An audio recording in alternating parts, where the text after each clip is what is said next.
If you wanted to if you wanted to scale fast, if you want to have a competent team, then hire a call center. If you wanted to have the money right away or the closings right away, then hire a call center because it's going to save you a lot of your time. So it's just going to be like a plug and play, and that's it. You are listening to the Real Estate Growth To the Real Hackers Estate Show. Growth Hackers Show. I am Zach Hammer. Today I've got a really exciting topic for you. We're going to be talking about the myths about outsourcing lead follow-up.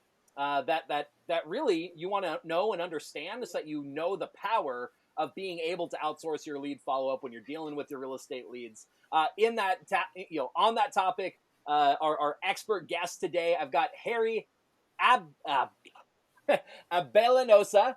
There we go, right? Abellanosa. Sorry for trampling You that got it. name. Yeah. With here to assist .co, and that's here to the number two assist.co. So Harry runs a Philippines based call center that actually specializes in working in the real estate industry. I believe Harry, correct me if I'm wrong. Do you guys serve other industries too? Right now we are starting to actually open up to other industries, Perfect. to other, like for example, the roofers, like pools, services, and stuff like that. Clients of ours, the clinics also. So yeah, we're opening up.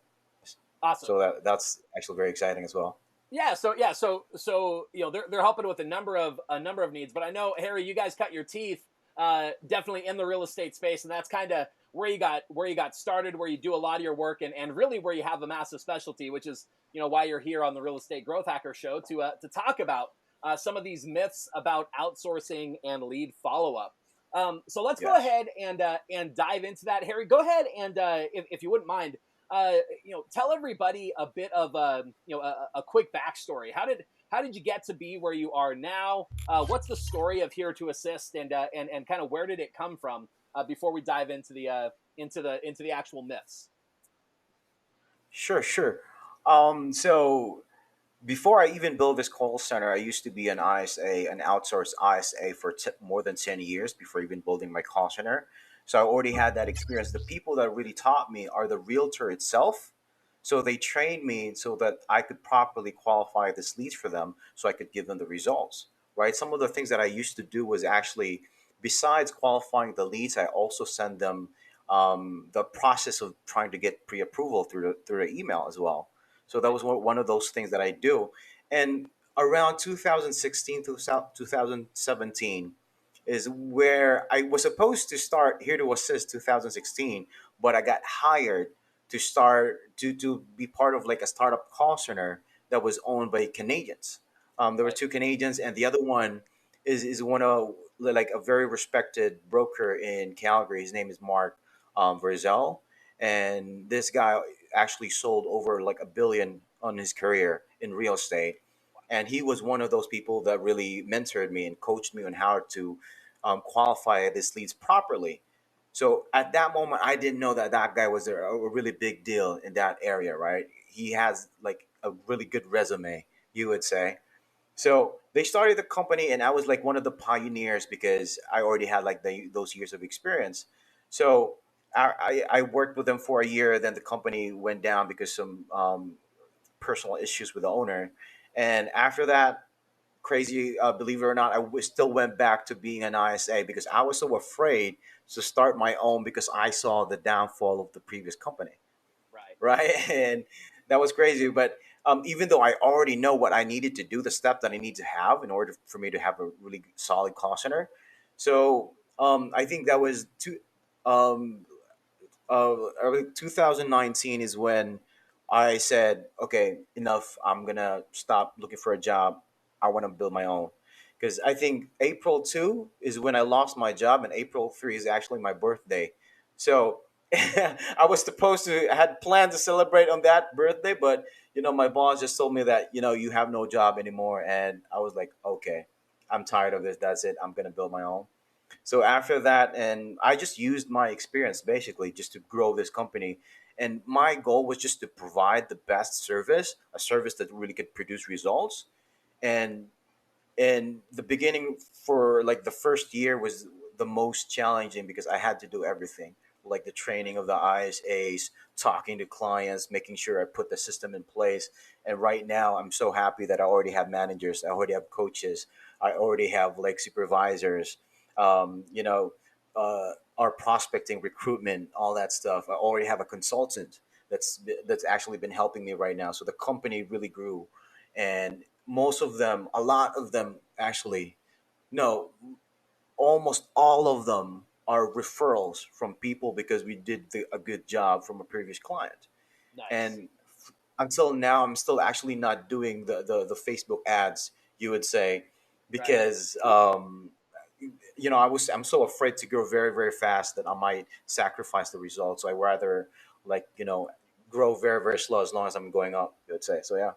Yeah, that makes sense. I mean, being able to keep up with the pace of customers and keep that high level of service makes a big difference for sure. So that yeah, that's good that you're thinking about that. And I know it's one of those interesting things. I mean, you and I have talked about this. The fact that you decided to start your own business, period, is a little bit of a rare thing in the Philippines. There isn't as much of a culture of entrepreneurship out there, and that's part of why for those of us in the in the states or in the Western Hemisphere or whatever, we don't see that as often. And so that was one of the things that really that excited me about when we met, when we started talking, is I love working with people who are excited about business, who are kind of chasing that dream, and so getting to see that in a culture where I just hadn't seen that much is a really cool thing. And so I know probably even more so for you than maybe for some of us in the West. Really, starting your own business is probably even more of a leap than it has been for many of us because in the States especially, there's a massive culture of entrepreneurship. There's like a deep seated belief of kind of raising yourself up by your bootstraps, and that's common. But I think in the Philippines, you're a little bit more surrounded with with folks who like that's foreign to them. It's not usual, right? Yeah, I mean, like, I actually talked about my wife about this. Is that Right, it's actually a negative here if you're too ambitious. Like, right, if you have a really big dream, they think that you're bragging or you're stupid. Like, you don't know what you're talking about. How could you go there? Like, it's already a negative thing if you want to be ambitious and wanted to change your life. Like, a couple of like yesterday, I talked to my mom, and I was talking to my mom about like my plans in the future, and he was asking things, and I just suddenly said, I'd rather not go into more details because I know you won't even believe me anyways. Because the thing that I'm doing right now is so new to them right, that they, when I first started this, my mom even thought that I was doing something illegal. Imagine that, because he couldn't believe his son being an entrepreneur and building his own company. right, So, like, I get laughed at. Like, people will like smirk on me every time I tell them about my plans and all of that stuff. And right now that they're actually seeing the success of the company, they're slowly starting to believe it. Right now, nobody's laughing at me. Right now, nobody's like looking down like this guy can't do it because I already did. And this is not it yet. I'm still growing. I'm still right, very, very hungry to actually get me up there, like change my life and not just my life, but also my team's life. Right. So my end game or my end goal basically is me, the company itself, is changing the lives of my employees. Like if right. I get that, I'm just gonna be a very very happy man because that's one of my dreams to actually provide a way of living for them and changing their lives as well. Absolutely, absolutely, and yeah. So I mean, I think there's a lot of power in your story for sure. Essentially, being trained up by somebody who already knew what they were doing. You kind of learn in the trenches, learn from somebody who's already got the skill set. You're able to take that and run with it, and then yeah, starting a locally based company to do some good in your community while still being able to provide a great service in the world and shoot, make some money, right? Like that's part of the process too. It's all of that, right? You get to what I like to describe it as is doing good while doing well, right? So doing both. You're doing good in the world while simultaneously doing well. So Uh, give me just a second. I'm having a little bit of an audio issue that I'm going to fix real quick. All right, so we're back. I got that audio issue fixed. So let's go ahead and continue on. So Harry, you started the company Here to Assist. You got that going. You ran into just like every company, you ran into some obstacles, some learning curve along the way. And yet here we are today. You got a successful company. You're growing, you're scaling, you're servicing clients, you're doing a great job.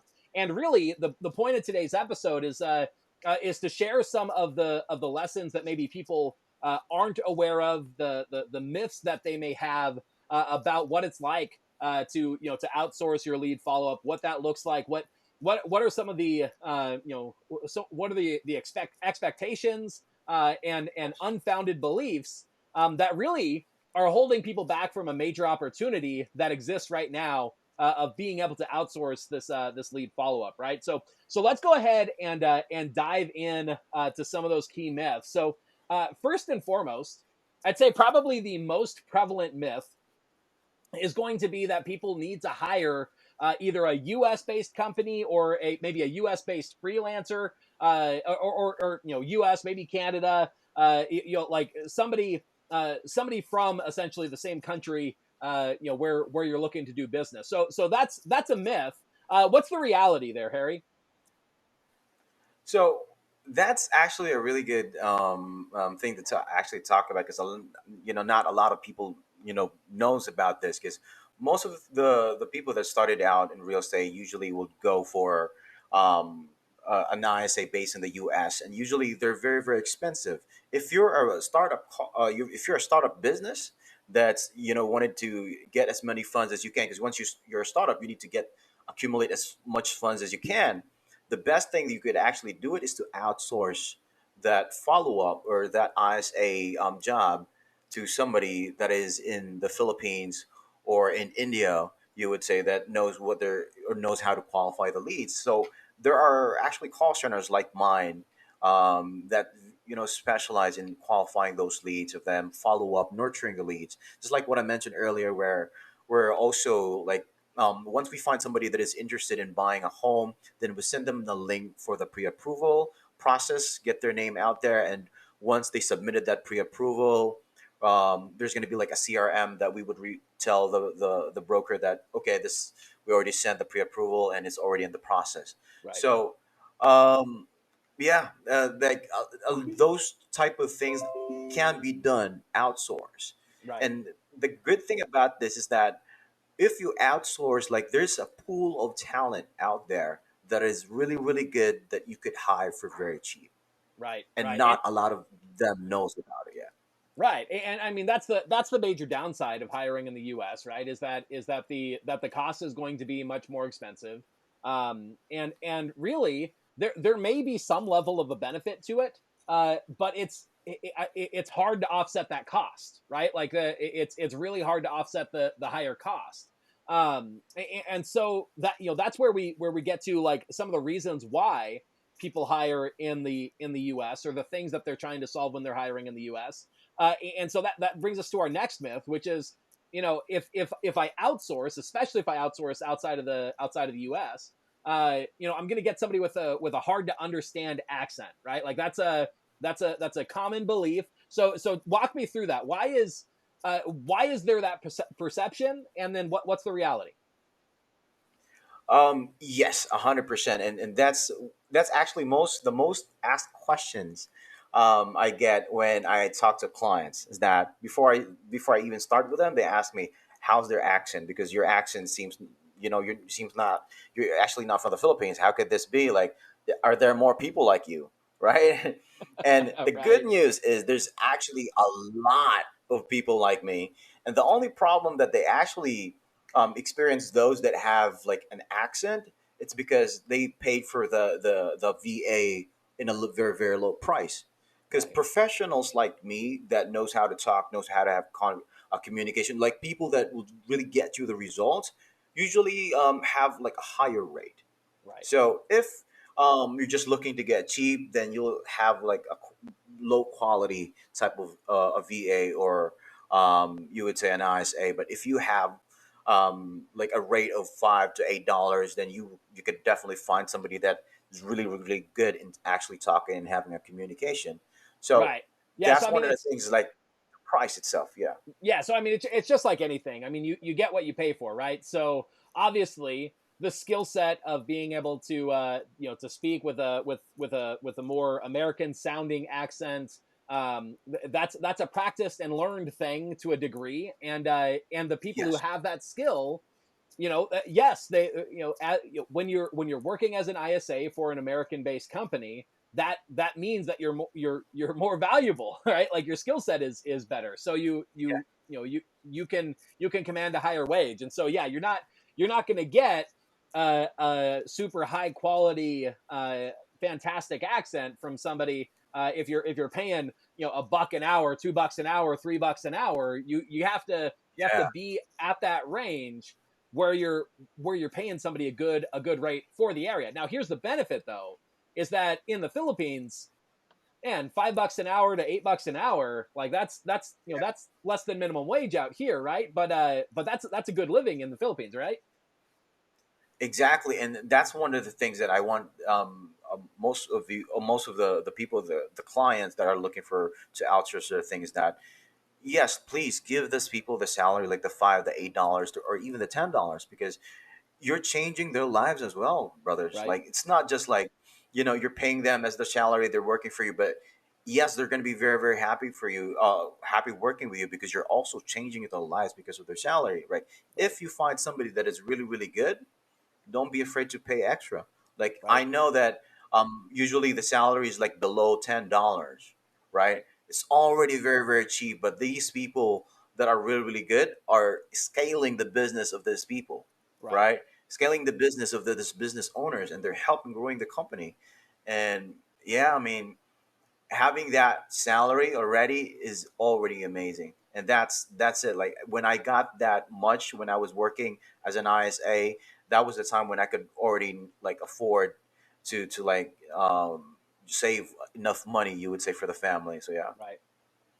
Yeah, and one of the other things about this myth of like finding having a hard to understand accent, it's not just the price point, right? So there's literally the question of where are you outsourcing to, right? Because not all areas are created True. equal. The Philippines has a already has a call center culture. There's a big group of call centers there already, but secondarily, there are other places that have that.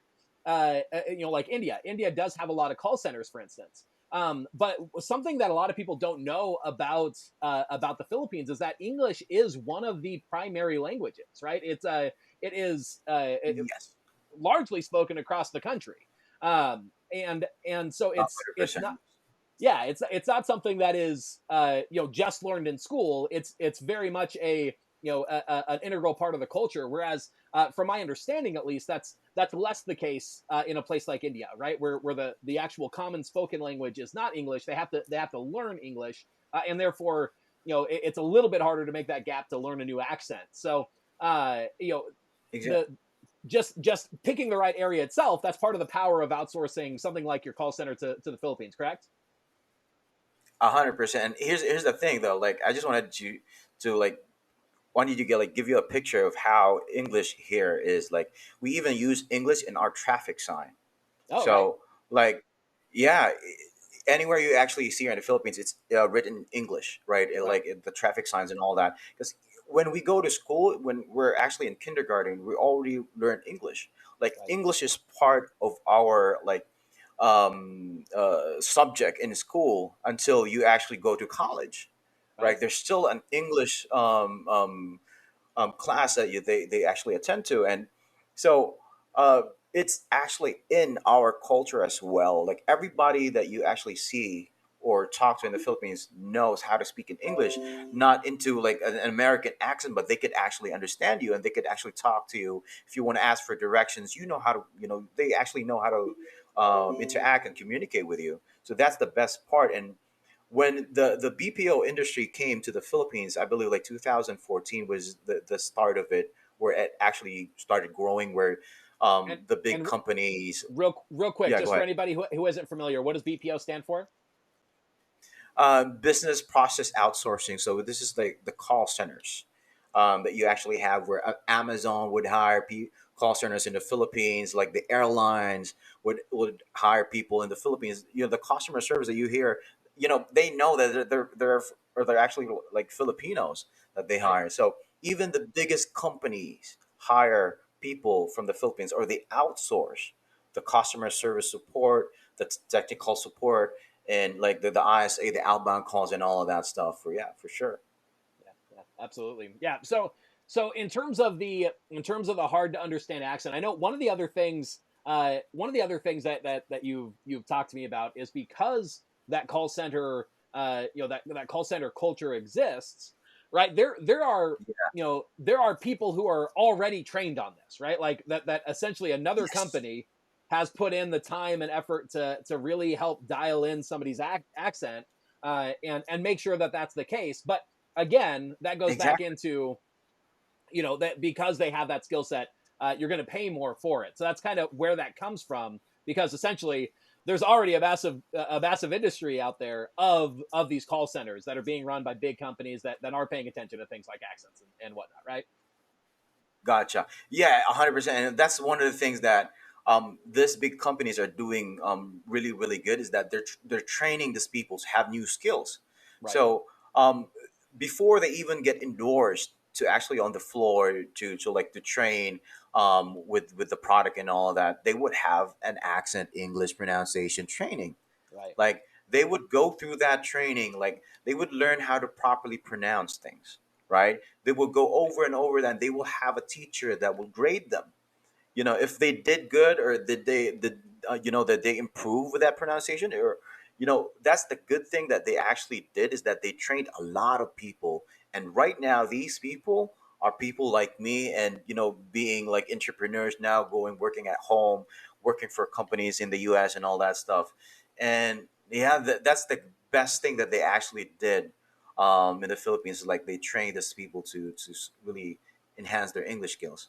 Awesome. Awesome. Yeah. So just to wrap up this portion. So in terms of the myth that you're not gonna be able to understand somebody if you don't hire in the U.S., right? Or if you outsource this.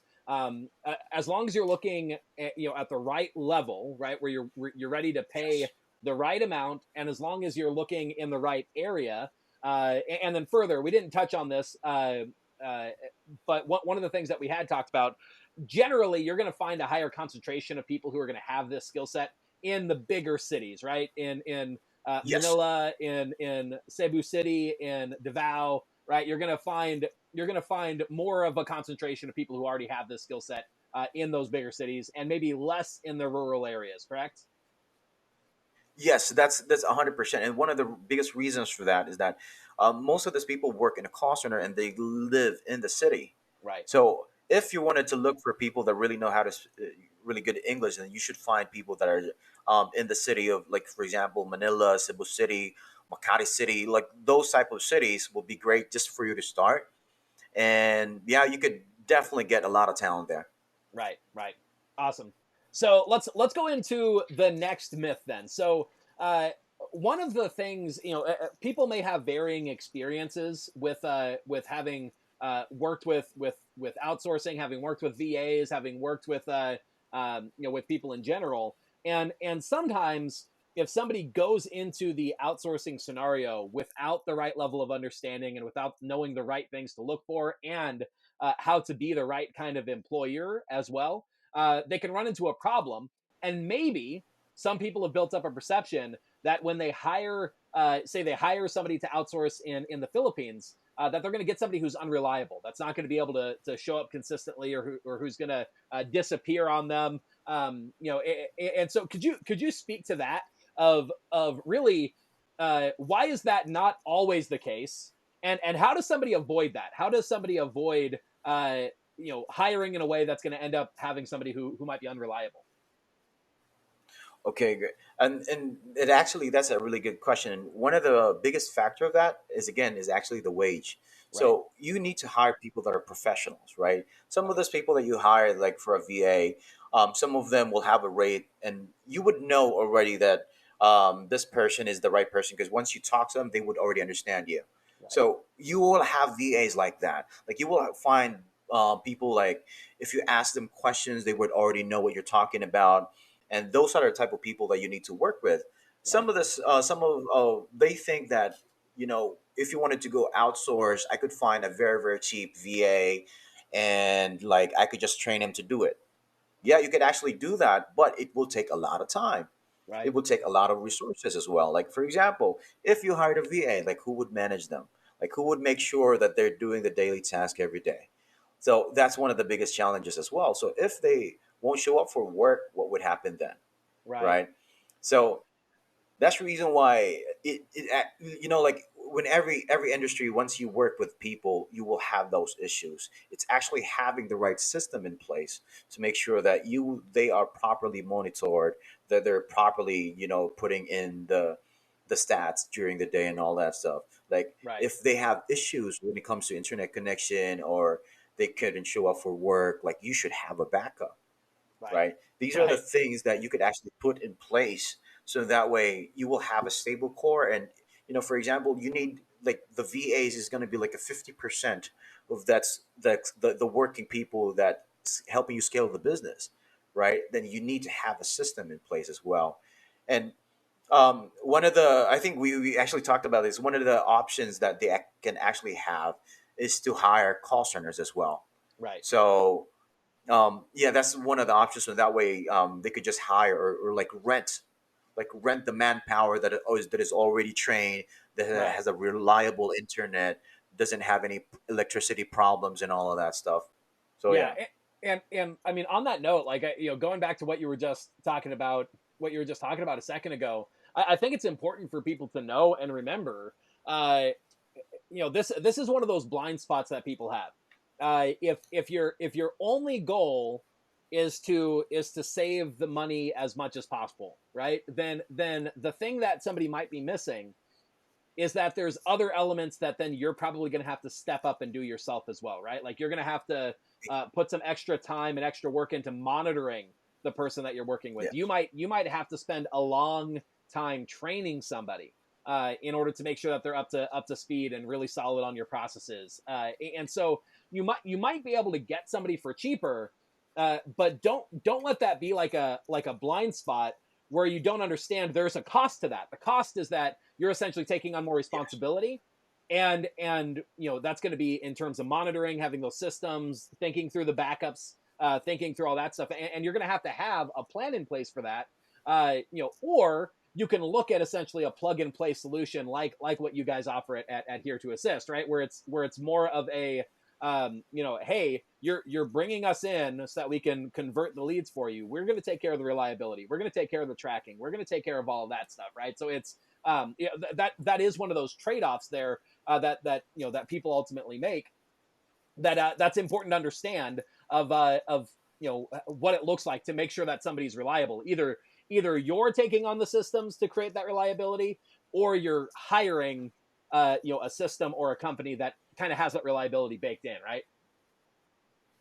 100%. And like I even spoke to a client of mine a couple of days ago, and um, so he's a new client, right? So I talked to him and asked, like, okay, actually your main problem right now? Why are you like outsourcing the ISA? Because he has like a team of ISAs for his company, Right. and he came to me and asked, like, I wanted to switch. Like I said, what's the main problem? He said, I just can't manage them. Like the things that I'm doing is for the ISA daily. I can't even scale the business because on my daily task, I'm just doing ISA stuff, like Right. reminding them, doing training and all of that stuff. And they said like I couldn't do it, and I need to focus in actually scaling my business. And I told him like, you're right. Like if you wanted to be, because he's an agency owner, like if you wanted to be an agency owner, then yeah, you could be an agency owner. But if you want to have an ISA, that's another business that you need to manage. Like if you don't have experience in actually managing an ISA team, then you could fail, and you would have things like that where the whole day you're just going to do ISA stuff, Right. and that's not going to be productive. You should hire somebody that is already know what they're doing. It should be like a plug and play, for example, like. once you hire a VA or an ISA that has experience, then it should be like, here's my leads, here's the buyer script, go ahead and dial them, and that Right. should be it. And this person would have like the understanding that they would need to get those qualified buyers and sellers to them. So yeah. Exactly. Exactly. So yeah, I mean that's an important component of making sure in terms of how you're thinking through something and how you're thinking about that reliability, because that's one of those other elements. If if in the past you've hired somebody and just in hiring them you haven't thought through how to keep somebody reliable, that's part of one of the benefits of working with a call center that's dealing with that for you. One of the other things Yes. that makes a difference that we've talked about before, it is how happy people are in their work environment, right? Like that's going to make a massive difference in terms of how reliable they are, right? Because there's both the financial, which is probably one of the primary drivers, right? Making enough money, Yes. that's going to be a big thing that's going to make somebody happy and keep somebody happy, getting paid enough, right? But there's other intangible things as well that make a big difference. You want to speak to that about the aspects of the work environment itself that keep somebody happy and therefore ready to stay reliable? Yes, 100%. Like for example, Filipino culture, like we're like a family culture, you would say. Like we love family. So if we find a boss that would likes to take care of us and all that, we even have this loyalty. Like we don't even care like if you pay us very very low, as long as you treat us really really good. Because Right. like the work environment for us is very very important. I think any people would love that, right? Right. Any work environment that is a boss that would love you, a boss that would appreciate what you're doing, would really help you be very very productive in the long term, and you will have a very very loyal type of people, you would Right. say. And like the one of the things that you would say is like a culture thing where like once like an American works with a Filipino is that the way they treat the Filipino is like, I pay you this, you work for this, and that's it, right? Usually it's gonna be like that. For a Filipino, he's just gonna take it as a job, and the sooner like after a couple of months everything is going to go dull, and like he's going to go not going to show up for work anymore and all that, because Right. usually we're working alone, we work Right. at home, right? We don't talk to anyone because we work night shift. So we work in the morning from 10 p.m. to 7 a.m. in the morning. That's Right. how hard working your VAs are working every day for you.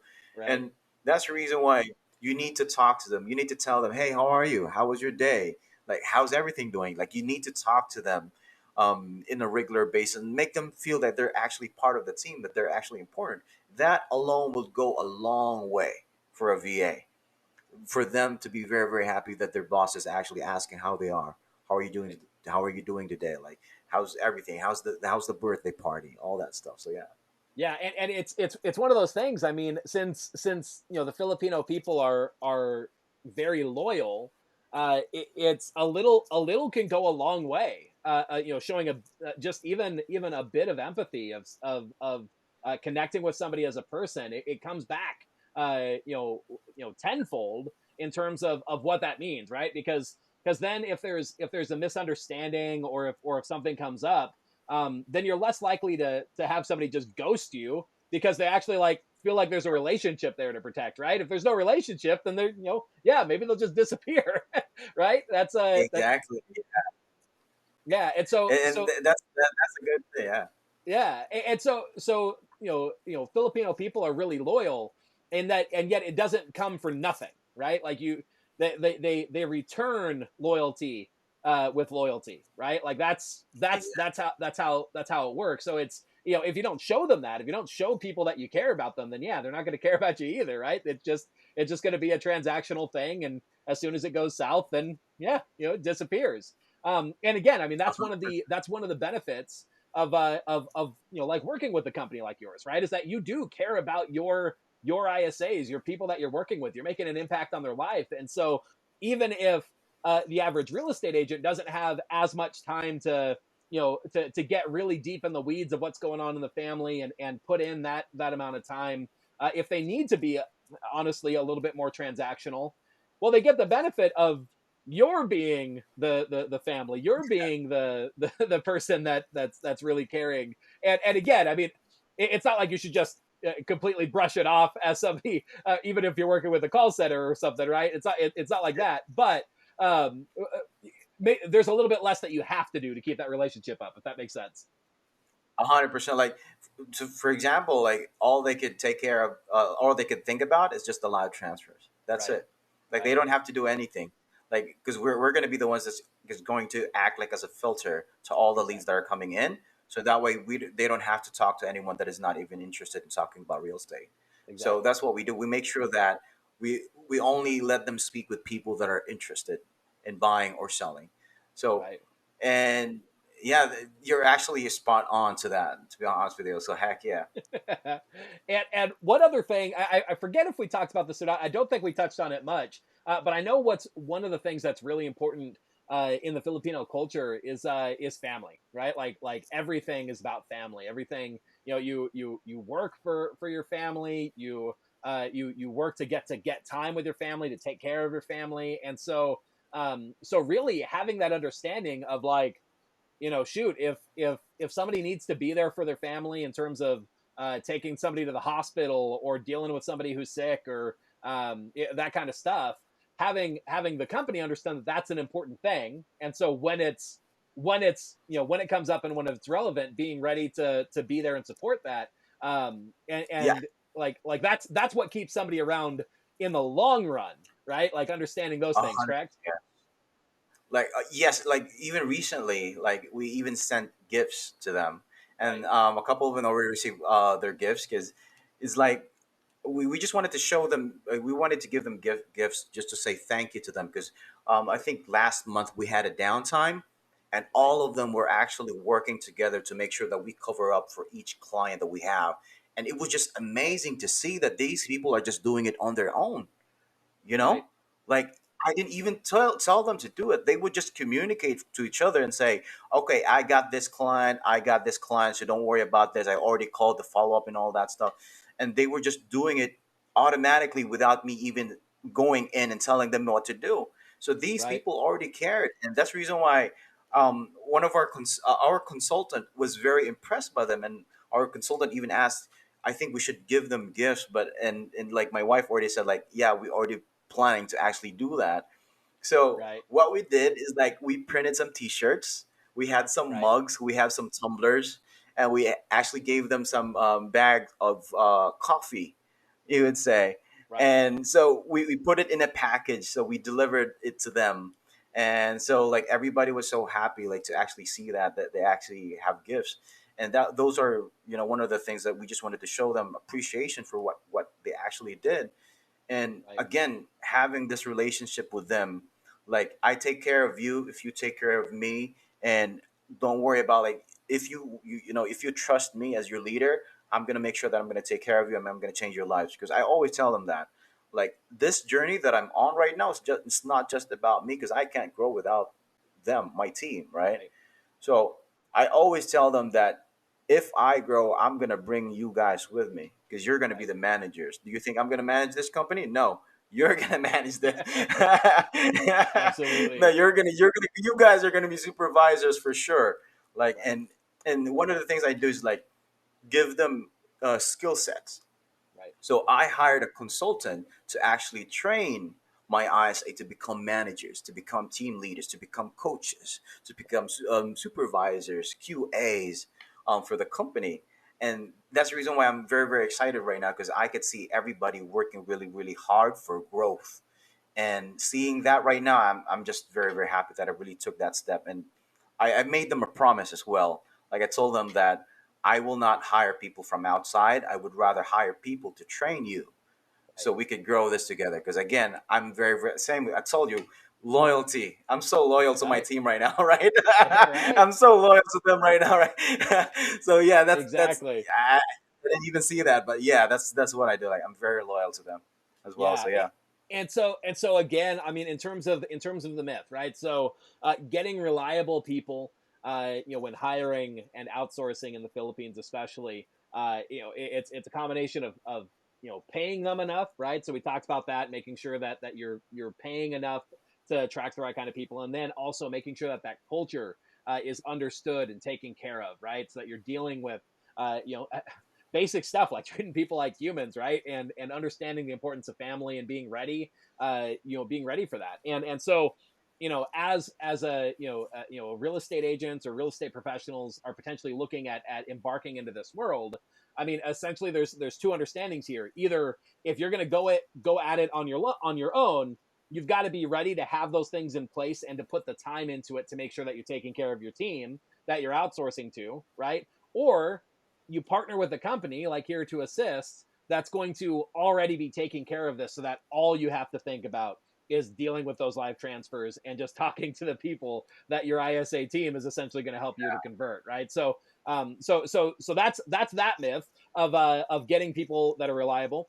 So let's talk about really one of the last myths, which is that people have a perspective. I think a lot of the reason why people go after hiring somebody individually, if they're going to outsource, or maybe even why they avoid it entirely, is that they think that call centers are going to be too expensive or require some crazy massive budget. It's like, oh, sure, Amazon can bring in a call center because they've got billions of dollars to throw around, but me, the solo agent, can't ever afford working with a call center because it'd be too expensive. And the reality is that that's not the case, correct? 100%. The good news is there's also small call centers or small teams Right. that could actually cater those type of startup businesses or people that has less budget. Right. Like that. So, for example, for a small call center or for a small team, it would be like around 20 team members to 100.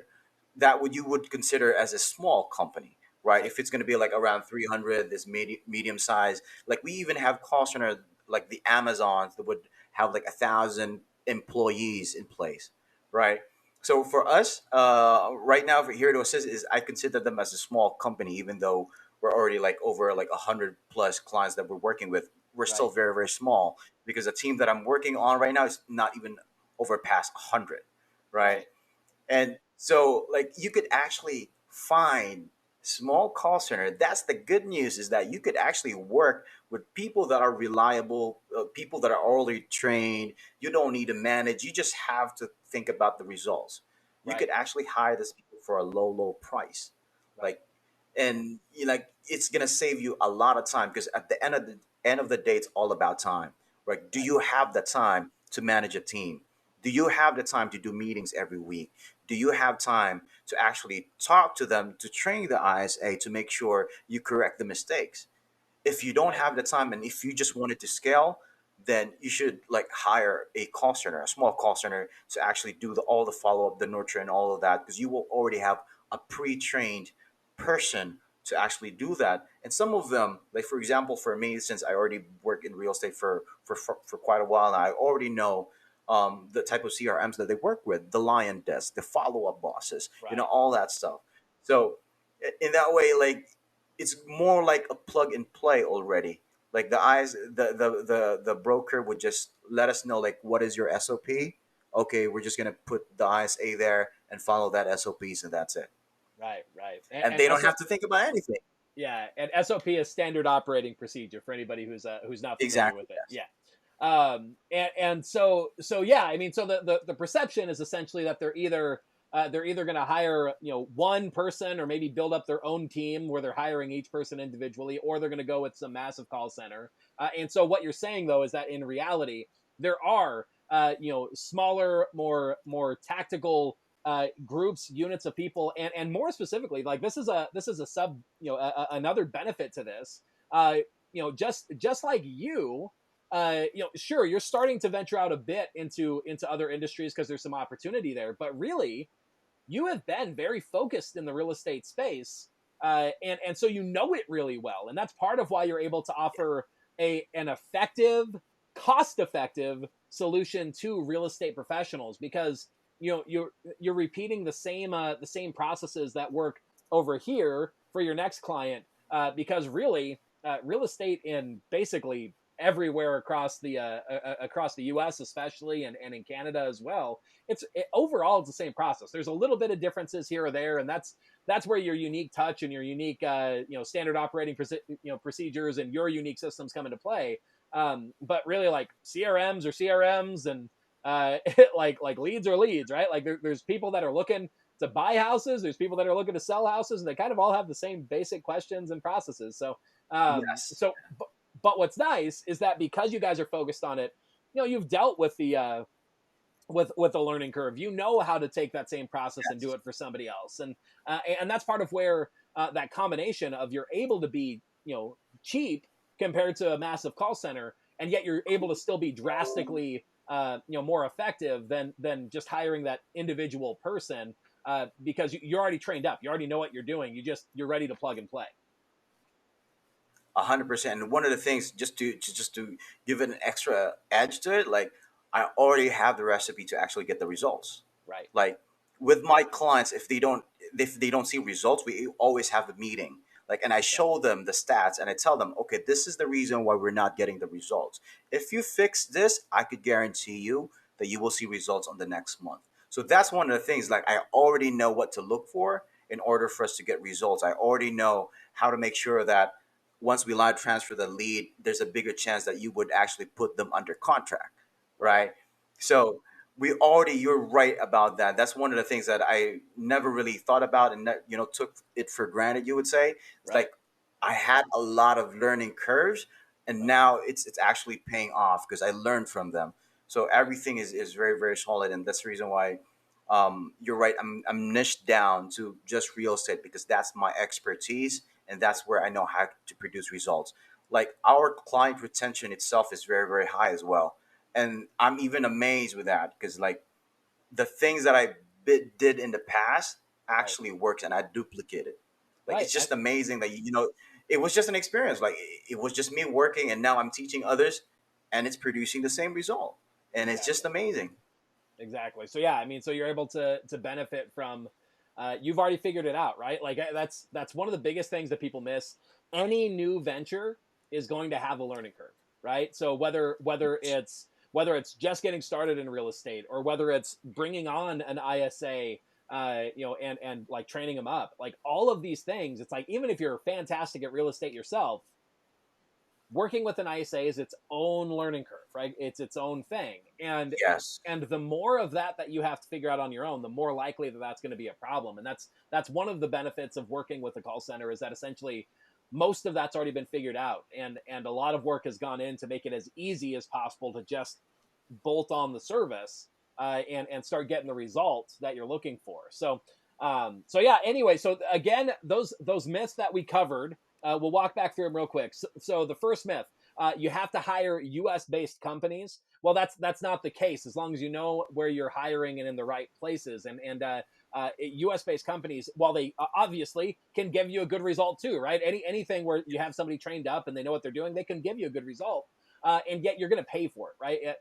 Paying somebody a Yeah. livable salary in the U.S. is going to be a lot more expensive than it is when you outsource to a country like the Philippines. One of the other main myths is that you're going to get somebody, if you outsource outside of the U.S., with a hard to understand accent, and that's just not true as long as you're paying enough and you're looking in the right areas, right? So the Philippines is a great country to be able to hire for that skill set, and as long as you're paying the top end of people who have the skill set, who have a solid, clear, Western trained accent, then you're going to be able to get people who that when they call, they're going to get great results and be able to really have a very understandable, clear accent. And then finally, well, I guess not finally, our second to last is hiring folks in the Philippines. Is going to be unreliable. Well, that's just not true as long as they're getting paid enough, and as long as that culture is being dealt with to make sure that people are happy in their work environment, and understanding those specifics that are a little bit different in the Filipino culture compared to maybe what's expected in the U.S. And honestly, like none of it is super off the wall. I think most of us understand the same principles. It's not like it's Yes. massively different. It just might have a little bit of an order of importance higher than you would Yes. expect compared to a U.S. based company. And then finally, the last thing is that there's a perspective that call centers are essentially going to require a massive budget. You have to work with a really big call center, or you work with the individual. And really, that's the whole purpose of this, is that you started here to assist.co as that elite force of ISAs who are dedicated in this industry, who know what they're doing, that can do a great job at a really reasonable rate that the average real estate agent can afford, right? So let's go ahead and talk about that a little bit. So say somebody wants to get started with Here to Assist. What does that process look like? What does it look like to work with you guys? Just real quick as we wrap up here. If somebody wants to hire you, what are the next steps, and what does that look like for them? Usually you're just gonna take a look at, like, we're just gonna ask, like, what CRM do they have, Right, and once we know the CRM, then we're gonna put call dispositions. So if they don't have any call dispositions on their CRM, we're gonna right, put it there so we could properly track the leads that are coming in every month. right. So And that's one of for the things that we actually do as well. for anybody who doesn't know what a call disposition is, basically it's the idea of, like, what was the result of this call, right? Like, is it, did I get a qualified lead? Did they hang up on me? Did they ask to be removed from the database? That kind of stuff. Just basically the standard results that would happen from a call. So anyway, continue. 100%, and that way we could actually better track the leads. So Right, once we have that, we're just going to put the ISA on standby, ready to dial all the leads that are going to be coming in. So right, if they already have existing leads, then that would be amazing, because it's just going to be like a plug and play for the ISA. So we right, just they're just going to give us the username and password, or like a different username and password for the CRM, have the ISA put there, and just dial right away, and that's it. They don't have to train them, because they already know how to handle all this type of leads that they're going to give them. So, for example, circle prospecting, like for sell by owners, expired listings, and all of that. For Facebook leads, right. Google leads, all of that stuff. Sellers, investors, we could actually handle them, because it's just going to be the same area when it comes to real estate. So, yes, Right. as Yeah. long as it's in real estate, basically, we know how to qualify them. Yeah, perfect. And I mean, on that note, there are sometimes refinements that a client might want. Something slightly different, something slightly unique, and you guys are able to adapt to some level of that customization as well. You've just figured out that there's not a ton of customization that's ever needed, right? Because overall it's the same basic process. Yes. 100%, and that's where my experience actually puts into play, because Right. once they ask for something, I would already know if it makes sense or not, if it could produce results or not. And Right. the good thing about it is, like, what they're going to ask for is just going to be very, very similar. So it's going to be like extra additional questions, like, can you do this a little bit, stuff like that, where Right. it would be not a really big deal, you would say. So definitely, like, anything that is just around the CRM that we could actually do, we're definitely going to do it for them. So Perfect. yes, so Perfect. we're very, very flexible, you would say. Awesome, awesome. And so I mean, I know you do a great job. You've walked me through what you guys are up to. You've shown me your system. And so if anybody wants to go through and check out what you're up to see if it happens to be a good fit for them, we've got a link set up for you guys to let them know that you came from Real Estate Growth Hackers. It's realestategrowthhackers.com/go/H2A, and that's the letter H, the number 2, the letter A. So realestategrowthhackers.com/go/H2A. That'll direct you to to a page where you could tell them that you came from us, that you could say, hey, Zach sent you from Real Estate Growth Hackers, and Harry will be like, awesome. I love Zach. Zach's the best. And 100%. Yeah. but and as a bonus to that, if you guys do end up signing up, so there's no obligation to reach out and to see what they're up to. No obligation on that front. So feel free, set an appointment and see what the system's up to, about, see if it's a good fit. But if you do end up signing up, then actually as a bonus to you, our company, Real Estate Growth Hackers, is going to offer a free course that's going to help you to generate more leads, so that you can get those leads plugged into Harry's team at Here to Assist and make sure that they're getting those processed for you. So anyway, it'll be a really great way to add some value to that process. So again, if you want to get access to that, to find out about what Harry's up to at Here to Assist and see if it's a good fit for you, go to realestategrowthhackers.com hereto.co/go/H2A. If you want to check them out directly, you can feel free to do that as well. And that website is hereToAssist.co. And again, that's the word here, the number 2, and assist.co, not .com, .co. So make sure that you get that spelled right if you're going to go there directly. Harry, thanks so much for coming on. This has been great content. I'm super excited for you. I'm super excited for for your business, for your entrepreneurship, and how you're making a difference, both for your family, for the families of those that are working with you, and then just for the general culture of entrepreneurship and people being able to take action for themselves and impact their own lives. I think it's one of the best things that people can do to make a difference in the world and for themselves. So anyway, I congratulate you on that, and thanks for coming on. Thank you so much. Thank you so much, brother, and thank you so much for actually inviting me here.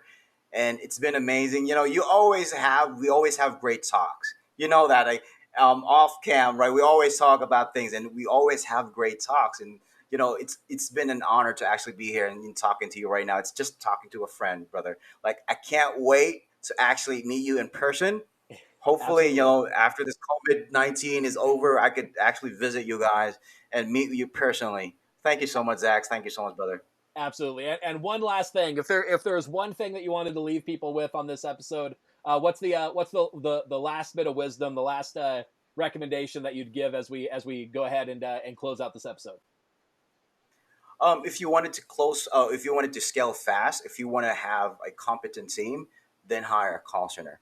If you wanted to have the money right away or the closings right away, then hire a call center, because it's going to save you a lot of your time. So it's just going to be like a plug and play, and that's it. So again, thank you so much for inviting me, Zach. It's been amazing, brother. Thank you so much, man. You got it. And again, one last time, guys, if you want to check out what Harry's up to at Here to Assist, and you want to let him know that Real Estate Growth Hacker sent you, that's realestategrowthhackers.com/go/H2A. And that's the letter H, the number 2, the letter A. That'll also be available in the show notes. But either way, again, Harry, thanks for coming on. And that's a wrap for this episode. We'll see you on the next one. Thank you. Thanks for tuning in to the Real Estate Growth Hacker Show. Remember, done is better than perfect. To turn the marketing ideas and tactics you just learned into real growth for your real estate business, visit us at realestategrowthhackers.com. If you like this episode, consider sharing it with another real estate professional who could benefit from the information. Or maybe you'd like to subscribe to the show to never miss an episode. You can leave a rating or review on iTunes with your biggest takeaway, helping this show to reach and help more people just like you. Thanks again, and we'll see you on the next episode.